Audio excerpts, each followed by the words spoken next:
Hello and welcome back, everyone, to our Digimon World DS playthrough here. Apologies, it's been a couple of days since I did some recordings for this series, specifically because, uh, to, to sum it up, I'm a numbskull. I forgot to hit save after our last bout of recording there, so I had to go all the way back to Chimeramon, basically the beginning of where we went last time when I did some recordings here. So you might have noticed on screen our party composition is considerably different. Specifically, we don't have our Mega Seadramon anymore.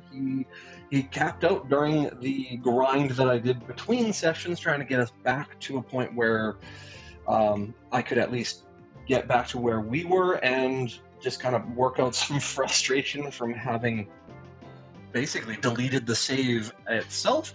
That being said, though our Seadramon is back down to a Betamon, you might notice our Tokamon is now a Magna Angemon, and our Greymon is a Metal Greymon.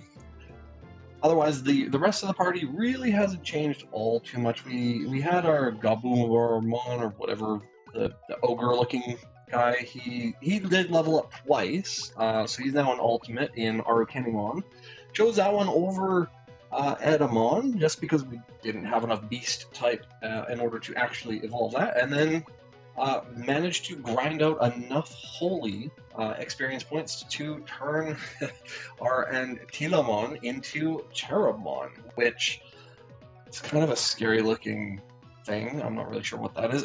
Same goes because we had enough winning combats. Ikagamon regained its friendship and turned into Zudomon, but its defense, even at level 48, doesn't even crack triple digits. In comparison, our entire front line up here has 200 for defense, so we are in a much better position compared to where we were at the end of the last episode there, but ultimately not much has changed other than levels, realistically. So I mean, yeah, as you can see here, I mean, I'm just gonna dive right into it. I'm gonna let my hands play while I talk to you guys here, and all the while we will start acquiring new scan data.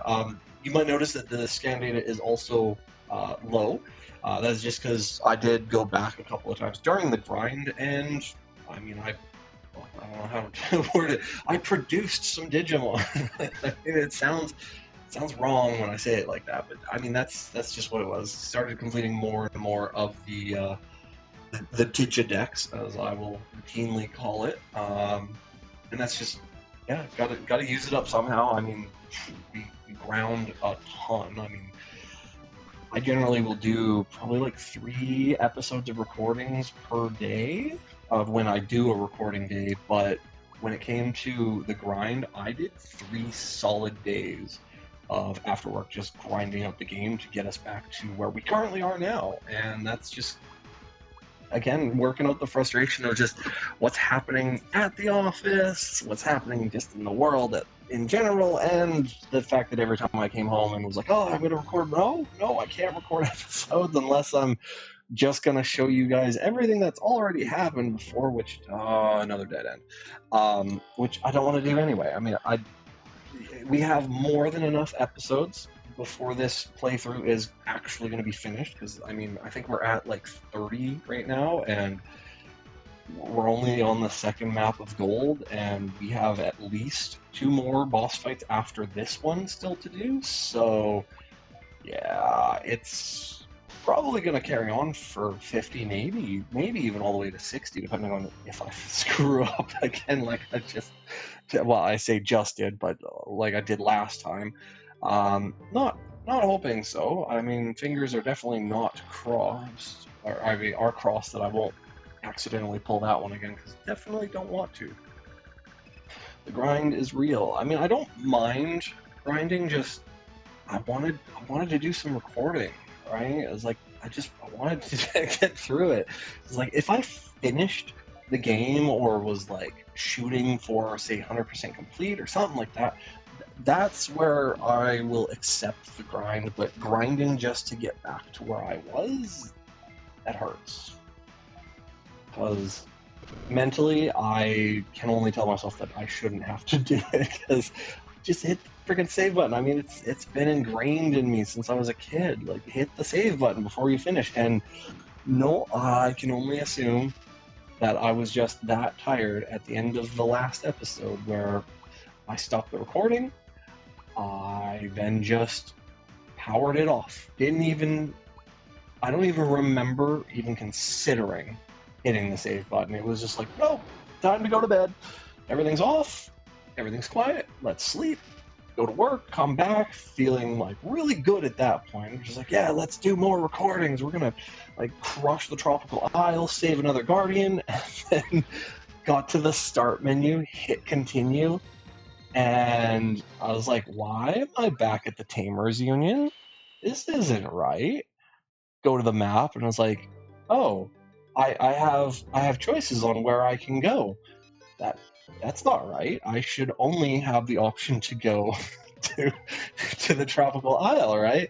And it was like a slow burning fuse. I couldn't figure out why it looked wrong, and it wasn't until like I started talking around to different places that I found out that yeah, I was still silver rank, and being silver rank meant that I hadn't yet fought Chimeramon, so I got to fight it yet again, which was oh so much fun to fight Chimeramon for like the 11th time, which is ridiculous. But oh, looks like we don't get to keep our Metal Greymon. We don't have a high enough level to go to War Greymon, nor enough Dark experience to do. Well, not even a high enough level to go Black War Greymon either, and we are not friends with Omnimon, so we definitely can't go to that one. So, with that being said, we are degenerating all the way back down to Oromon. Get a 12 level boost, but we start the slow grind up again for that. Plus, his power is going to drop significantly from that, but I mean, we got to keep him growing. His base HP is pretty good. He's still 727. That's going to be more than enough, and MP is easily more than enough. Oh, gotta learn a new trait. Well, traits, you can only have 4 of them, so this is something I learned during the grind, is apparently when you level up, you have a percentage chance of learning a trait, which gives you bonus stats or other things. It wants me to pick up 5 defense, but the only one I'd be willing to lose is powerful, but defense is already higher than attack, so I'm just gonna say no. Yeah, we'll not learn Protect 1. We will just keep our Coromon stats exactly where they are. And yeah, now we're shooting for level 50 on this guy, who has early growth type, so that's good. He'll level up quick and get him back up to an Agumon level there. Okay, continue the walk. Figure out where in the world the boss is.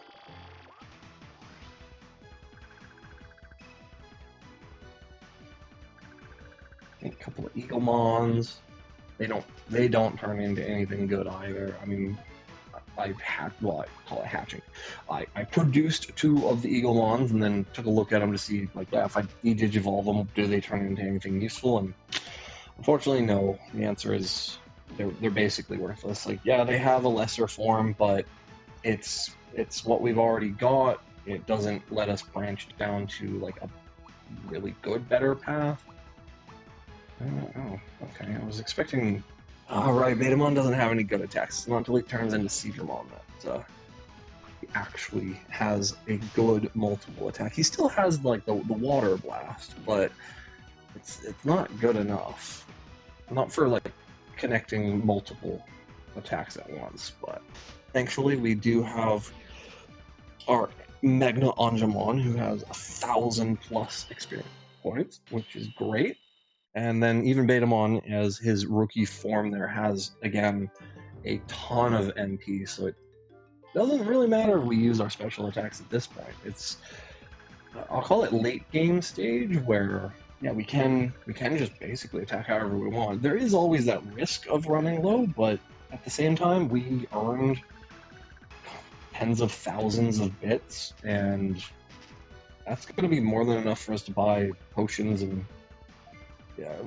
chips and whatever else you want to call them in order to just like in the field, not have to run back to Central in order to recover, and just go in for the kill. That being said, Antoine has a lot of MP, but his attacks seem to take up a ton of it too. Yeah, we'll go for Sylphamon first. Triumph. Coramon's turn. He's only level 9, but he's still got decent attack, and we'll just hunt down that remaining Slava.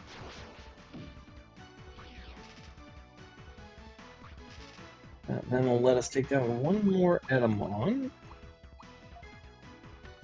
Yeah, you're the weakest one. Whack him on the head with that stick. Rack attack.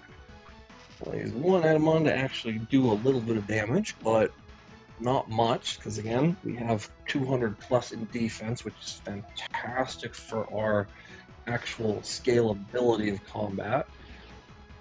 Still take damage, but I mean, when all of our guys have 500 plus, I mean, taking 8 to 10 per blow, unless we're actually up against like a 5-on-5, I won't call us invincible, but we can suffer a good number of hits. And the only real weakness that our guys have, and that's just because I gave them all damage increase rings, is it's a Saber Leomon. I have his card. I think that was my first like ultra rare that I got of the Digimon cards.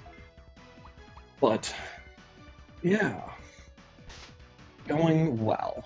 I mean, as aggravating as doing the grind over was, I do like it more now that I'm recording once again. So stress level's gone. Happy to be with you guys doing the recording, but it's back to being kind of set and forget. I'm just like I leave it up to my hands to play the game while I'm talking to you guys, and I don't really have to stop partway through. This is just an elaborate dead end. Ah, game designers, suck. But yeah, like I don't have to actually like cut in like that just because of combat. I mean, like, oh my god, a Kagamon's gonna die yet again. It's ridiculous. No. They're what we have for our current front line. They've gone up and down the chain at least once, and as a result of that, I mean, yeah, like I said, they're all 200 plus for defense. Like in comparison, Akagomon's been up and down twice. Like he's back to being Zudomon again, and he hasn't even cracked 100 for defense. That is, without even saying it, it is ridiculous. He should easily have higher stats than that, but no, he doesn't. And I mean, I'm not going to take him out of the party for it, but I'm not happy about it either, because, like, you're one of the original Digimons. Why are you so weak? And maybe it's just we produced a bad one from Scandata or something, but, like, come on. I know we started off with a different Galmamon too, and we switched to this one because he was better, but in comparison, the original one's just hot garbage then, because if this one, the better one, is this bad, how bad must the original one that we turned back into Data or Candy, whatever, when we sent it through the mill of disbandment? Yeah, it's still sad, I think, that we are late game stage and we've only found 3 of the original Digidestins. Like, maybe it's because the game is set up in a way that, because I chose Goramon at the very beginning, it's just not possible to get a Palmon or a Goblimon, but I should still be able to find Tentomon. I should still be able to find, what are they called? Biomon? Yeah, the bird one. And maybe not Gatomon, because I want to say it's possible, because Sylphamon's in this one, which, if Sylphamon's here and Gatomon isn't, like, what, like, just what? Why include its evolved form, but not its unevolved form, right? Alright, I don't want to have to run the risk of one of them surviving. We're just going to take both of those ones out, and then we'll target the other side all at once.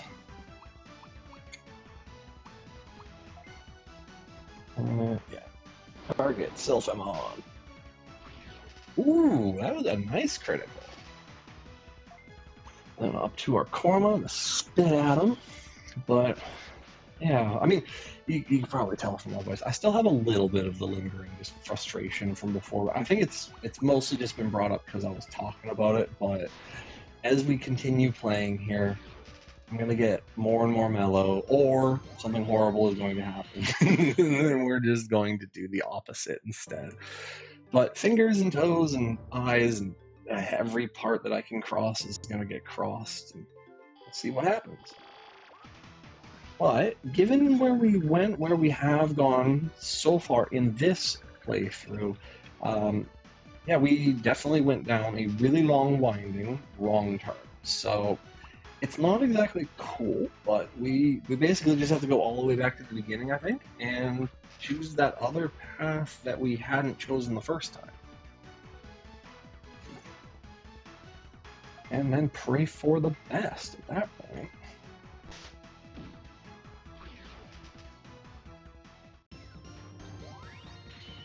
There we go, another level up.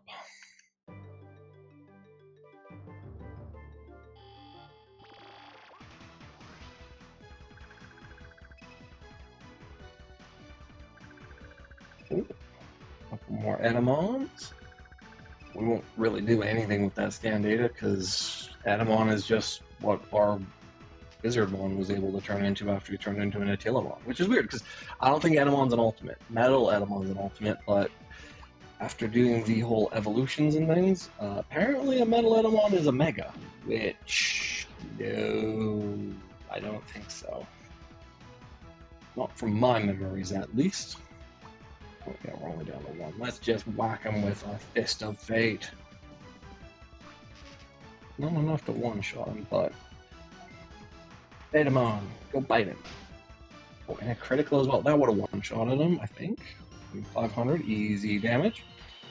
Our Koromon is leveling up nicely. Theoretically, could already go up to Agumon, but we're still min-maxing as much as we can.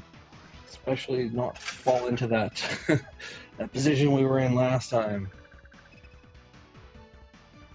I want to have it where they're like in their ultimate forms and just get kicked around. That's not cool. I mean, who knows? Maybe I'm playing it wrong, and I should be doing the as fast as you can level up and then get them up to their ultimate, then get them to the peak, and then drop them back down. But I have evidence to the contrary so far, so yeah, we're just gonna play it this way. And I mean, if I'm doing it wrong, tell me in the comments. Probably won't pay attention to it because once we beat this one, we're probably not gonna play it again. We might play one of the other Digimon worlds because last I checked, there was Digimon World DS and Digimon Worlds 1 through 4, which I don't think were for the DS. Not entirely certain on that.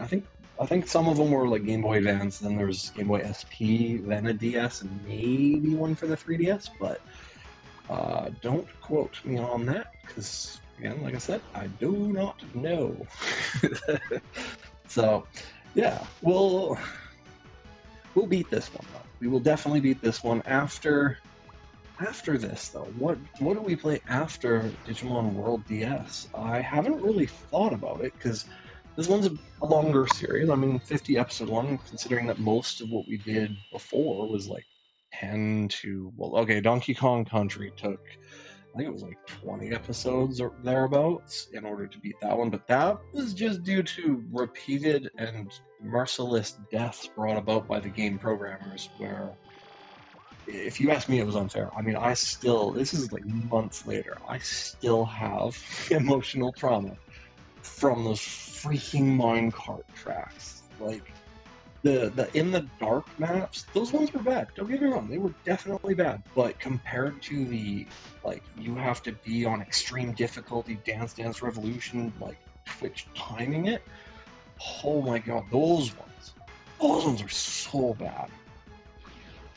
But it's like, do we follow up a grind game with another grind game? I don't think so. I mean, it might appeal, assuming that like everyone likes the grind game and stuff. But I'm thinking after we beat this one, we might move into something that's more how do I describe it? It'd probably be more like storytelling, but like still active, still gotta think, still gotta do. But um, just thinking back to like games that I played as a kid that I said I was gonna kind of like until I start getting recommendations and whatnot, that I was just gonna play myself. I think I'd go in with like a CSI game where it's still a game, still got to solve crimes and everything else like that, right? But just no grinding, no real difficulty. I mean, there's no like shoot 'em up component that I remember that one. It was just make sure to use the right tools in the right spot, use your brain, ask the right questions, stuff like that, right? I mean, it's possible,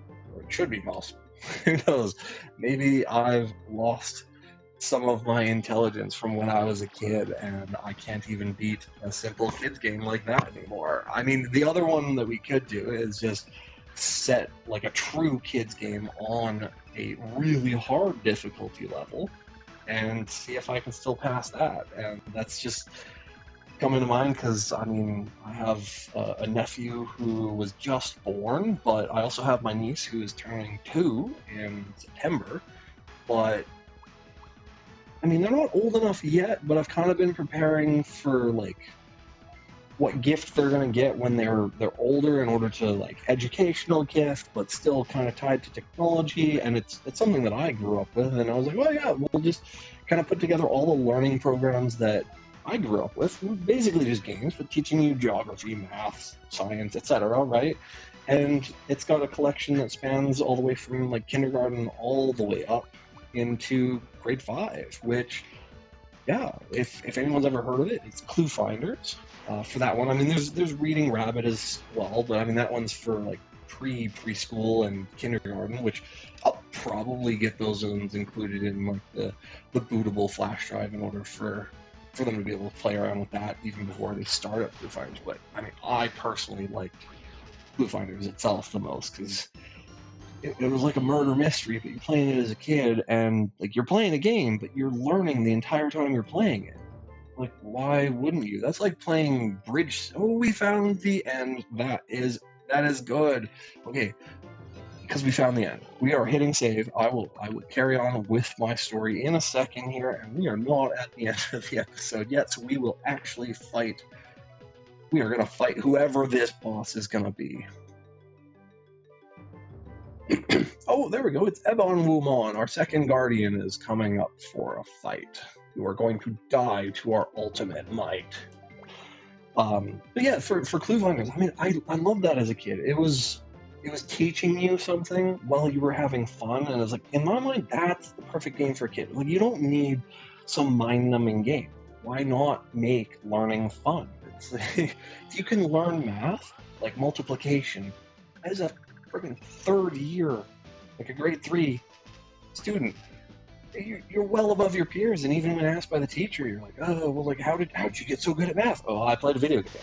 Of course, they're not going to believe you, but I mean, I get home from school, and as much as my parents didn't want me to play a video game, I mean, they really didn't have much of a leg to stand on because it's like, oh, what are you going to do? Homework? Oh, yeah, like your teacher sent you home with work. And I'm like, no, I'm just going to study. It's like, oh, he's just gonna play that game again, isn't he? Yeah. Well, shouldn't we stop him? Well, he's learning math, so. And then next thing you know, I'm playing it. It's like still had a time limit on how much I was allowed to play per day, but I mean, hey, if you want to get around your parents, pick an educational game, like an actual educational game. They'll try to stop it, but I mean, when given a choice between learning and like, oh, I killed more zombies. I'm like, unless it was a learning game that was killing zombies, they're gonna choose the educational game for you, which is great. All right, we didn't lose a single one of our mons, and Ebon Wumon is left with a sliver. This is the end. I mean, Magna Angemon almost drained himself of MP, which is slightly ridiculous, but hey, he just leveled up, which means he just got a full boost of MP, and we should be back to Tamer Central here, which means we get a recovery anyway. And we only have one Guardian left, and then whoever stole the Guardian, so that would be good. I'm trying to think if there were any other, like, really good learning games when I was a kid. The only other one I can think of would be like Bridge Simulator, but not like the new one. There's been a couple of newer ones that were just released in like 2018 plus, and I was like, no, I'm talking like original 2004, 2005 Bridge Simulators. Those ones were amazing. Ooh, purple hair person teleported in. I was gonna say that was like the Tomami that was Pagumon's friend, but popped in, declared that something was wrong, popped out. So I'm gonna go with either henchman of Unknown D or maybe purple-haired dude is Unknown D. I mean, Unknown D sounds like Unknown Digimon to me, so it's probably not a human, but we have 2 more Guardians back. Great. Biomon hasn't been found. They're still looking for him. Oh, we're looking for the suspicious Tamer. They did not tell me what I'm supposed to do next. That that is not a good sign. That means it is up to me, which I don't know if I know. I mean, every time that they've never told me what to do, it's always had something to do with my farm. I just like show up and it's the equivalent of like, oh, you're chilling, and then, oh, yeah, nice to see you again. Fantastic. A tamer named Yuji. Have we ever met a tamer named? Oh, he's in the farming place. All the tamers want to talk about what happened. What do you mean, what happened? Oh, this sounds like a trap. All the tamers want to meet together. Okay, yeah, let's get us all in the same place. Tamers Plaza. That's here. No. Well, that's the Tamer's Union building. We don't need that. Tamer's Plaza. I want to say it's where the gate is, but there was no one there, so maybe we go to the farm building, find Yuji then? Oh, there's a circle of people. All right, let's go talk to Blue Hair. Start the meeting now? I mean, is everyone here? I don't think that was the last song, but... Oh, and then there were other tamers who disappeared. Interesting. Oh, it's probably Kai. He was that guy who, well, I say stole our item, but just got the item that we wanted for Pagumon way back when, and then fed it to his Mega Kabuterimon, who turned into Gran Kawagamon or whatever, then exploded. I mean, I can't say that we haven't been equally as bad, but because we're doing a min-max, I'd say it's more of a natural Digivolution growth for us, rather than a push them to their limits. Well, I guess we are pushing them to their limits. I was going to say, like, we're not forcing them to Digivolve. That's a better way of wording it. Oh, they love their text. I just want to go on to the next mission. Could you just tell me what the mission is and stop talking about it? Cool, we're going on patrol. That is amazing. Oh, he's not done talking yet. I'm tired. I go rest. What? So we're not even the ones going on patrol. Betcha Yuji's the next one who goes missing. Oh, and Kazuya. Okay, either that or Yuji is a bad tamer, and Kazuya, who already was a good person, is about to get kidnapped. Ellie and Phil together again. But they'll probably go missing as well, so... Still talking. This is getting up there with like the 15-minute freaking opening. Okay, there we go. We have control again. Fantastic. How long? Can I steal you? I want you in my party. Oh, I'm not a bad tamer. Oh, you just hate bad tamers. Fine. Okay, well, Ellie is here. She told me nothing. Fantastic. Well, we don't actually know what we're supposed to be doing next, which seems like a perfectly good place to end today's episode there. So, I mean, yeah, we finally, after many days of regrinding and defeating the second of the Guardians, we are back safely in Tamer Central. Seems that the gate system, at least if I was reading what little of the game text that I was, seems to be working again. But now we just have to find whoever's going to tell us what our next quest is, or I guess grind enough until X amount of farm days pass that the game believes that we've advanced far enough in order for the next quest in the main line to drop. If that's the case, we might move on to doing some of the game quests themselves. I mean, they're all just side quests, but we did become a gold tamer, which gives us the ability to do a bunch more of the quests that we couldn't do before just because they were gold rank. And at the same time, we can look through any of the earlier ones that we might now qualify for, because some of them were asking us to do a silver quest, but not until we defeated some of the bosses we hadn't actually seen yet. So we might do an entire episode or two dedicated to doing some of those, just because there is the 3 Tamer King quests that, at least from what I've seen, seem to be dependent upon number of points that you have earned from completing other quests, as well as in order to basically do the last mission of the entire game itself. So yeah, we're gonna end it here. If you enjoyed today's video, please hit that subscribe button to get notified when we release new videos and give us the incentive to keep doing more videos in the first place. Hope to see you all at the next video watch there, and I'll see you later.